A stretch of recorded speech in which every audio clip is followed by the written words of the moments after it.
स्वागत है दोस्तों आप सभी का आपके अपने YouTube चैनल सीजे ज्ञान पर। दोस्तों आज के इस वीडियो में हम छत्तीसगढ़ प्री बीएड डीएड 2025 के लिए इम्पॉर्टेंट जीके देखेंगे, जो कि होगा रीजनिंग से संबंधित।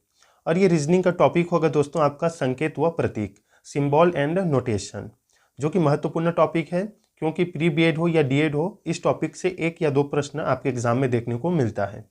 इससे पहले दोस्तों हमने 5 वीडियो अपलोड किया है रीजनिंग का 2025 के लिए, प्लेलिस्ट बना हुआ है। उसी प्रकार से शिक्षण अभिरुचि का प्लेलिस्ट बना है, जाकर आप जो है देख सकते हैं। चलिए स्टार्ट करते हैं। पहला प्रश्न, निर्देश देखिए, निम्नलिखित प्रश्नों के उत्तर देने के लिए रेखा चित्र का अध्ययन करने के पश्चात उचित विकल्प का चुनाव करें। दिया है ABDE प्रदर्शित करता है कलाकार को, FGHI प्रदर्शित करता है वैज्ञानिकों को, JKLM प्रदर्शित करता है प्रशासकों को, OPQN प्रदर्शित करता है स्वस्थ व्यक्ति को। ये हो गया। इसमें देखिए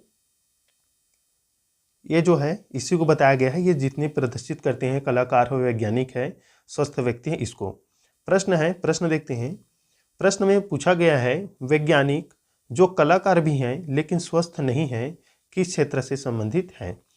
4 से, 5 से, 9 से या 10 से? ये जो है हमारा प्रश्न है। अब इसे समझने के लिए हमें जो है इस डायग्राम को देखना पड़ेगा, समझना पड़ेगा।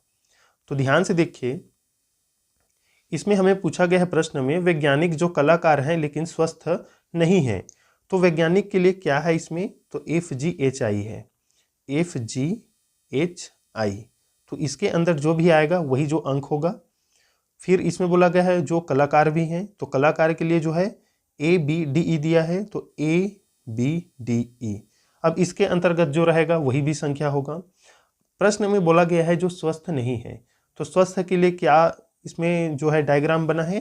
तो जो स्वस्थ है उनके लिए डायग्राम बना है ये। तो ध्यान से देखिए दोस्तों, अगर हम इस रेखा को देखते हैं तो ये जो 5 है, ये 5 वाली संख्या ये स्वस्थ से बाहर है। और इसमें बोला भी गया है वैज्ञानिक जो कलाकार भी हैं, तो देखिए 5 जो है वैज्ञानिक भी है, कलाकार भी है, लेकिन स्वस्थ के अंतर्गत नहीं आता है। तो ऑप्शन मतलब इसमें क्या सही हो जाएगा? 5 जो है सही हो जाएगा, ऑप्शन बी। ऑप्शन बी जो है सही उत्तर हो जाएगा, 5 इसका सही उत्तर रहेगा। वैज्ञानिक भी है, कलाकार भी है, इस 5 क्षेत्र से संबंधित, लेकिन स्वस्थ नहीं है। चलिए दूसरा प्रश्न देखते हैं दोस्तों, महत्वपूर्ण प्रश्न। दूसरा प्रश्न है, यदि A गणित के लिए चुने छात्र की संख्या, B जीव विज्ञान की संख्या तथा C भौतिक विज्ञान की संख्या का प्रतिनिधित्व करता है, तो कितने छात्रों ने दोनों भौतिक विज्ञान और जीव विज्ञान को चुना है? वृत्त के अंदर का आंकड़ा छात्रों की संख्या को निरूपित करता है। हमें बताना है कि भौतिक विज्ञान और जीव विज्ञान को मतलब दोनों को चुनने वाले छात्रों की संख्या कितनी है।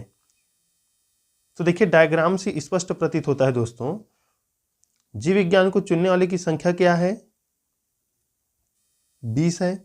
और वही भौतिक विज्ञान और जीव विज्ञान की संख्या को चुनने वाले की संख्या भी मतलब इसमें 6 है। दोनों को चुनने वाले की संख्या अगर हम 20 और प्लस मतलब 6 को जोड़ें तो हो जाएगा 26। तो ऑप्शन सी क्या हो जाएगा? सही उत्तर हो जाएगा। दोनों विषय को लेने वालों की पूछा गया है, जो दोनों के लिए हुए हैं। बहुत तो देखिए इसमें 20 है और 6 है, तो जोड़कर आ जाएगा 26। ऑप्शन सी यहाँ पर सही उत्तर हो जाएगा। तीसरा प्रश्न देखिए, महत्वपूर्ण है। दिए गए चित्र के अनुसार क्या उन छात्रों को दर्शाता है जो भौतिकी और रसायन विज्ञान का अध्ययन करते हैं लेकिन गणित का नहीं करते? बताइए दोस्तों सही उत्तर क्या रहेगा?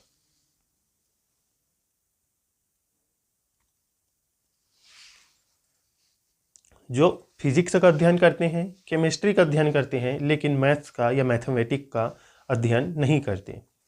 तो ध्यान से देखिए, इसमें जो वो संख्या है वो है दोस्तों आपका टी संख्या। जो टी है मतलब ऑप्शन डी, ये सही उत्तर हो जाएगा। ये केमिस्ट्री के में भी आएगा, उसमें अध्ययन करते हैं।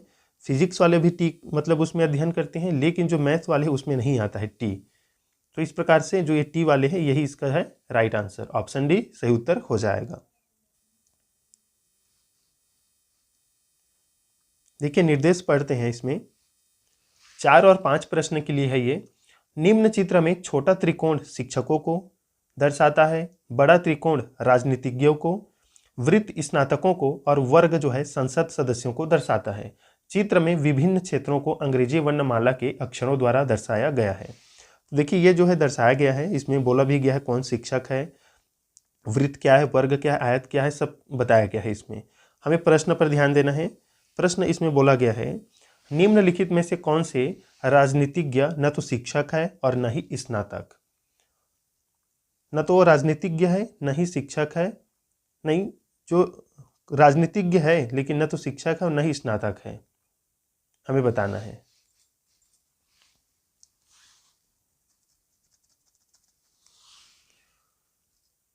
तो देखिए ध्यान से यहां पर शिक्षक के लिए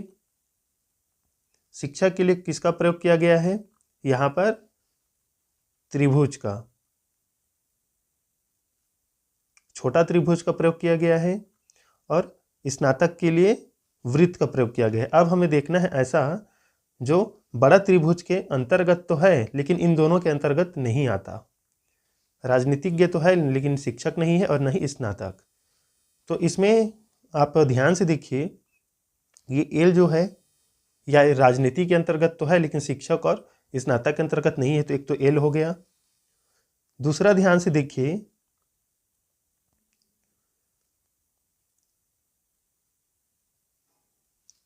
तो यहां पर एच, जो एच है दोस्तों, ये जो है राजनीति के अंतर्गत तो है और ये जो है संसद सदस्य के अंतर्गत भी है लेकिन शिक्षक के अंतर्गत नहीं है। तो इस प्रकार से एल और एच इसका राइट आंसर हो जाएगा। ऑप्शन डी क्या हो जाएगा, सही उत्तर हो जाएगा दोस्तों। ये जो है राजनीति के अंतर्गत आता है न, लेकिन शिक्षक नहीं है और न ही स्नातक, तो इस प्रकार से एच इसका सही उत्तर हो जाएगा, एल और एच। पांचवा प्रश्न दिया गया है इसी में, निम्नलिखित में से कौन से सांसद स्नातक हैं और शिक्षक भी हैं। सांसद जो है स्नातक भी हैं और शिक्षक भी हैं, हमें बताना है। तो देखिए हमें ऐसा देखना है जो राजनीति के अंतर्गत भी में मतलब आ जाएगा, लेकिन हमें प्रश्न में यह पूछा गया है जो शिक्षक भी है, संसद भी है, स्नातक भी है। तो अब देखिए ये त्रिभुज के अंदर में ये वाला जो एफ है वो शिक्षक है, वो सांसद के भी अंतर्गत है और वो वृत्त के भी अंतर्गत है। मतलब इसका राइट आंसर हो जाएगा दोस्तों एफ। और एफ कहाँ पर है इसमें ऑप्शन में, तो ऑप्शन में है बी। तो बी क्या हो जाएगा, सही उत्तर हो जाएगा। सांसद भी है, स्नातक भी और शिक्षक भी। चलिए छठवां प्रश्न देखते हैं, इंपॉर्टेंट है।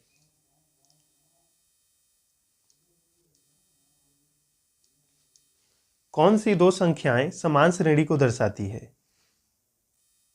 देखिए ये त्रिभुज है, चिकित्सक, वृत्त जो है धनी व्यक्ति, सर्जन के लिए यहाँ पर जो है वर्ग का प्रयोग किया गया है और लोभी व्यक्ति के लिए आयत का। हमें इसे समझना है। प्रश्न क्या पूछा जा रहा है, कौन सी दो संख्याएं समान श्रेणी को दर्शाती है। तो देखिए यहाँ पर जो समान श्रेणी को दर्शाती है वो है दोस्तों आपका ऑप्शन बी। जो 9 है, ये जो 9 है ये सर्जन है और जो 11 है वो भी केवल सर्जन है। तो ये समान श्रेणी को दर्शाता है क्योंकि ये जो है न तो लोभी व्यक्ति है, न तो धनी व्यक्ति है और न ही जो है चिकित्सक है। ये केवल क्या है, सर्जन है, जो कि इस वर्ग के अंदर में है, केवल वर्ग के अंदर आए हैं। तो ये जो है समान श्रेणी को दर्शाता है। ये जो 9 है ये देखिए केवल वर्ग में है और ये 11 भी केवल वर्ग के अंतर्गत है। बाकी त्रिभुज में है, वृत्त में है और आयत में है। तो ऑप्शन भी क्या हो जाएगा दोस्तों, सही उत्तर हो जाएगा।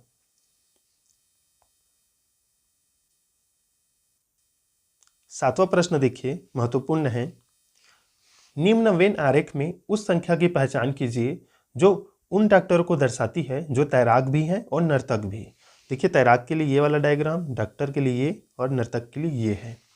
अब बताइए, जो डॉक्टर भी हैं, तैराक भी और नर्तक भी, तीनों हैं। तो ध्यान से देखने पर हमें पता चल जाता है दोस्तों कि ये जो 4 है वो इसका राइट आंसर हो जाएगा। सातवां का हो जाएगा ऑप्शन डी। जो 4 अंक हैं वो डॉक्टर भी है, तैराक भी है और नर्तक भी है।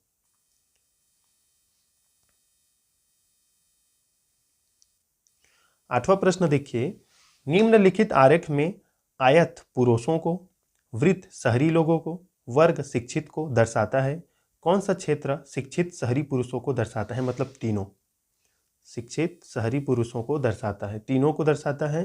तो यहाँ पर भी राइट आंसर क्या हो जाएगा दोस्तों, ऑप्शन बी हो जाएगा 4। मतलब देखिए जो 4 है वो तीनों ही डायग्राम के अंतर्गत आता है, तो ऑप्शन बी सही उत्तर हो जाएगा इसमें भी। 9वां प्रश्न देखिए, निम्नलिखित वेन आरेख में उस अक्षर की पहचान कीजिए जो उन फिल्म अभिनेताओं को दर्शाता है जो संगीतज्ञ तो है किंतु निर्देशक नहीं है। संगीतज्ञ है लेकिन निर्देशक नहीं है, फिल्म अभिनेता की बात है, तो इस निर्देशक के अंतर्गत वो नहीं आएगा। अब इससे पता चल गया कौन सा रहेगा, तो ऑप्शन ए रहेगा, डी देखिए फिल्म अभिनेता के इस वाले डायग्राम के अंतर्गत भी है और इस वाले छोटे वाले डायग्राम के भी अंतर्गत है, जो संगीतज्ञ है। और प्रश्न में वही पूछा है जो वो कौन सा फिल्म अभिनेता है, मतलब फिल्म अभिनेता जो संगीतज्ञ है किंतु निर्देशक नहीं है, तो ये जो डी है वो सही उत्तर हो जाएगा, ऑप्शन ए मतलब राइट आंसर है। 10वां प्रश्न देखिए, 10वां प्रश्न महत्वपूर्ण, इस वेन रेखाकृति में उन व्यक्तियों की संख्या दर्शाई गई है जो तेलुगु, हिंदी व अंग्रेजी बोल सकते हैं। उन व्यक्तियों की कुल संख्या बताइए जो इन तीनों भाषाओं को बोल सकते हैं, जो तीनों भाषाओं को बोल सकते हैं, बताइए दोस्तों, जो तीनों ही वृत्त के अंतर्गत आए। तो यहाँ से तो पता चल जा रहा है ये बहुत ही इजी सा जो है प्रश्न है, ये जो 9 है यही जो है तीनों भाषा को बोल सकता है, तो ऑप्शन भी क्या हो जाएगा, सही उत्तर हो जाएगा दोस्तों। 11वां प्रश्न देखिए, निम्नलिखित में से कौन सी संख्या केवल वर्ग और वृत्त में मौजूद है। यहाँ पर 4 रहेगा इस वाले बीच में, इसके अंदर मतलब यहाँ पर 4 मान के चलिए आप इस वाले अंतर में, तो इसका भी राइट आंसर हो जाएगा दोस्तों।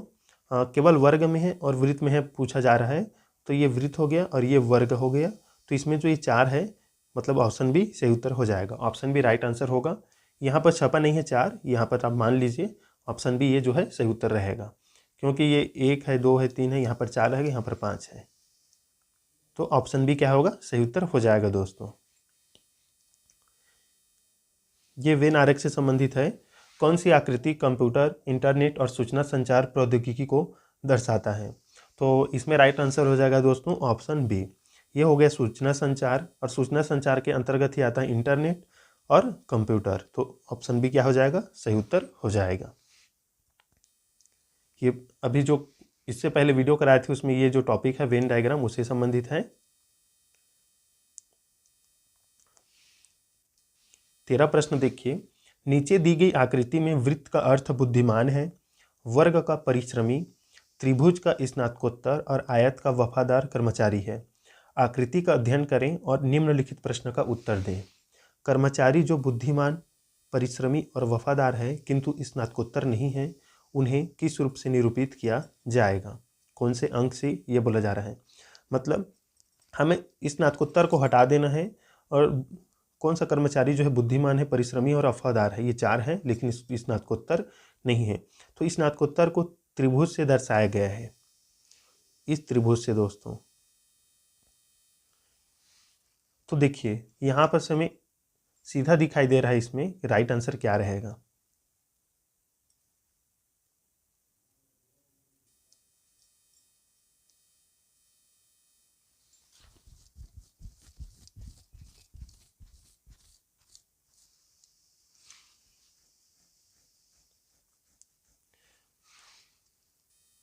देखिए क्या रहेगा बताइए दोस्तों, जो इस स्नातकोत्तर नहीं है बाकी सभी हैं, तो ध्यान से देखिए ये जो 4 है ये इस त्रिभुज के अंतर्गत नहीं आता है, स्नातकोत्तर के अंतर्गत, बाकी जितने भी डायग्राम है चाहे वो वर्ग है, आयत है या वृत्त है उसमें आता है, ऑप्शन सी क्या हो जाएगा, सही उत्तर हो जाएगा दोस्तों। ध्यान से समझना है, देखना है, जो नहीं है पूछा है उसे आप पहले इसे चिन्ह बना लीजिए और उसके अंतर्गत जो भी आएगा उसे हटा दीजिए, बाकी उसके बाद आप देखिए कि उन जो प्रश्न है उसे फॉलो करता है या नहीं, ऑप्शन सी सही उत्तर रहेगा 4। देखिए 14 नंबर प्रश्न, इन स्थानों की संख्या बताइए जिनमें आयत और वृत्त बने हुए हैं किंतु त्रिभुज नहीं बने हैं। बताइए। इन स्थानों की संख्या बताइए जिनमें आयत और वृत्त बना हुआ है, आयत बना है, वृत्त बना है, लेकिन त्रिभुज नहीं बना है।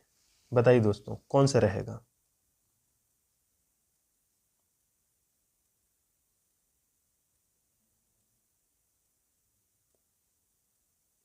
आयत भी बना है, वृत्त भी बना है, लेकिन त्रिभुज नहीं बना है।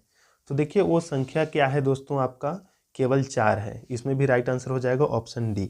देखिए ये जो 4 है वो वृत्त के अंतर्गत भी है, आयत के अंतर्गत भी है, लेकिन त्रिभुज के अंतर्गत नहीं है। बाकी जितनी भी संख्या है वो इस प्रश्न को फॉलो नहीं करता है। तो ऑप्शन डी क्या हो जाएगा, सही उत्तर हो जाएगा दोस्तों। देखिए दोस्तों अगला प्रश्न है 15 नंबर, जो कि मोस्ट इंपॉर्टेंट है। निम्नलिखित आकृति में वर्ग जो है लड़कों को दर्शाता है, त्रिभुज लड़कियों को दर्शाता है, वृत्त क्रिकेट खिलाड़ियों को दर्शाता है और आयत जो है हॉकी खिलाड़ियों को दर्शाता है। वर्णों का कौन सा समूह लड़कियों को दर्शाता है जो हॉकी नहीं खेलती और लड़के जो क्रिकेट नहीं खेलते, हमें बताना है। अब प्रश्न को ध्यान से समझिए।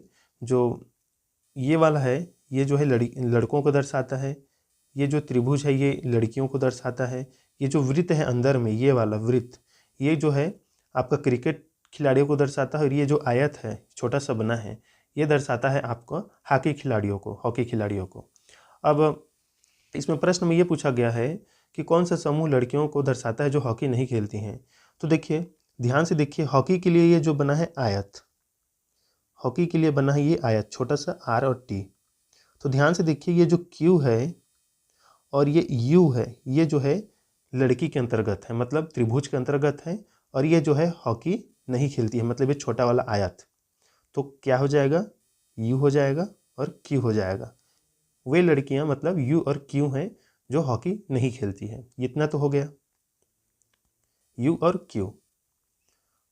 अब उसके बाद इसमें बोला गया है लड़के जो क्रिकेट नहीं खेलते हैं। तो लड़के के लिए जो है ये वाला बना है, ये वाला डायग्राम। तो ध्यान से देखिए लड़के जो क्रिकेट नहीं खेलते हैं और क्रिकेट के लिए बना है वृत्त, वृत्त बना है। तो ध्यान से देखिए ये जो टी है और एस है ये जो है क्रिकेट नहीं खेलते हैं, वी खेलता है, टी और एस नहीं खेलते हैं जो लड़के हैं। तो ऑप्शन बी क्या हो जाएगा, इसमें सही उत्तर हो जाएगा दोस्तों। यू क्यू टी एस सही उत्तर है, ऑप्शन बी सही उत्तर हो जाएगा।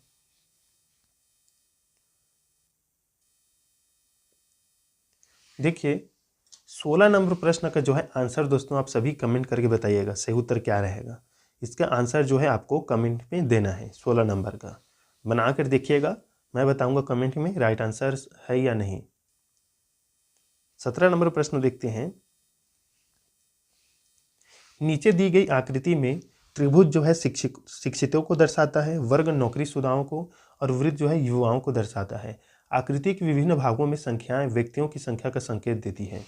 अब यहाँ पर प्रश्नों को थोड़ा सा चेंज करेंगे हम, यहाँ पर शो नहीं दिया है। तो कितने नौकरीशुदा युवा शिक्षित नहीं है, यहाँ पर युवा जोड़ेंगे हम।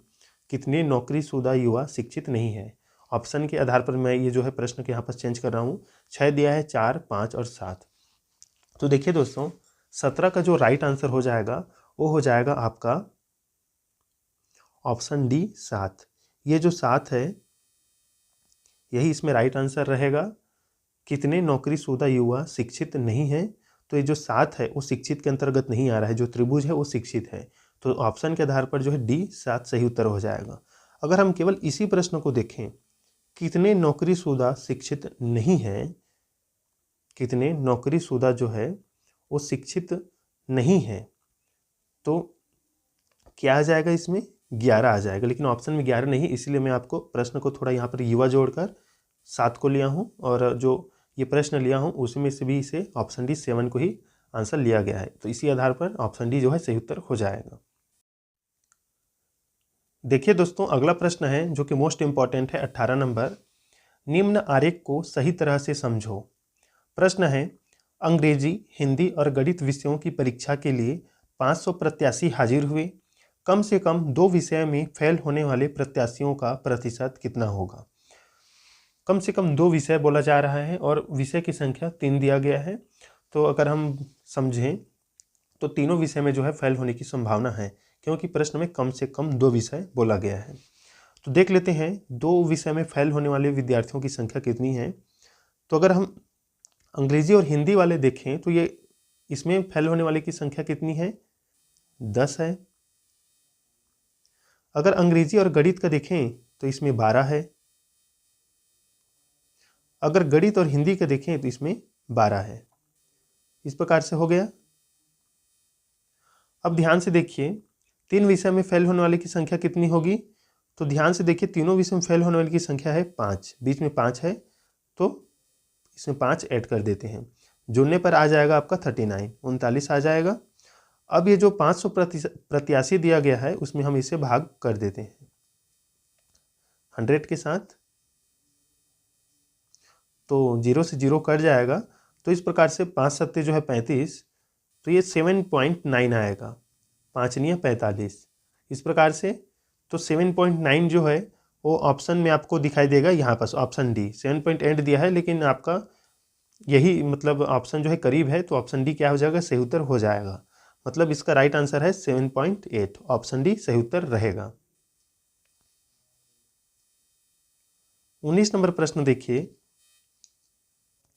नीचे दी गई आकृति में त्रिभुज जो है डॉक्टर को दर्शाता है, वृत्त विवाहित व्यक्तियों को दर्शाता है तथा वर्ग धनी व्यक्तियों को दर्शाता है। आकृति के विभिन्न भागों में संख्याएं व्यक्तियों की संख्या का संकेत देती है, जो उन डॉक्टरों की संख्या को दर्शाता है जो धनी व्यक्ति है, जो उन डॉक्टरों की संख्या को दर्शाता है जो धनी व्यक्ति हैं, मतलब डॉक्टर भी हैं और धनी व्यक्ति भी हैं। तो ध्यान से देखिएगा दोस्तों, धनी व्यक्ति और डॉक्टर क्या है, ये 5 है, 5 इसका राइट आंसर हो जाएगा ये प्रश्न के अकॉर्डिंग, और ये 5 जो है ऑप्शन आपके बी में है। अगर हम देखें एक नए तरीके से, मतलब धनी व्यक्ति भी है और डॉक्टर भी है, तो ये 3 भी है दोस्तों, तो ऑप्शन डी सही होना चाहिए। लेकिन हम सीधा प्रश्न के अकॉर्डिंग इसमें सही उत्तर लेंगे। अगर इस प्रश्न में ये पूछा जाता डॉक्टर भी है, धनी व्यक्ति भी है और एक को क्या दिया है, विवाहित व्यक्ति, अगर ये तीनों पूछा जाता तो हम 3 को ले लेते हैं। लेकिन ये केवल प्रश्न में 2 पूछा है, डॉक्टर की संख्या को दर्शाता है और धनी व्यक्ति की, तो ये 5 है। तो ऑप्शन बी जो है सही उत्तर हो जाएगा दोस्तों, ऑप्शन बी 5 सही उत्तर रहेगा। तो ये थे दोस्तों इंपॉर्टेंट प्रश्न आपका सिंबल एंड जो है नोटेशन से संबंधित, मतलब संकेत व प्रतीक से संबंधित टॉपिक का। और यहाँ से जो है प्रश्न आपके एग्जाम में देखने को मिलता है, प्री बीएड हो डीएड हो चाहे। और प्लेलिस्ट में आपको जो है ये वीडियो कभी भी मिल जाएगा, वहाँ पर अपलोड रहेगा, तो चैनल पर आकर आप जो है वीडियो देख सकते हैं। अगर आप पहले से ज़्यादा तैयारी करना चाहते हैं तो आप जो प्लेलिस्ट बना है 2022 का, 23 का, 24 का प्री बीएड डीएड के लिए, तो आप उसे भी पढ़ सकते हैं, उस वीडियो को भी। तो दोस्तों मिलते हैं नेक्स्ट वीडियो में, तब तक के लिए धन्यवाद।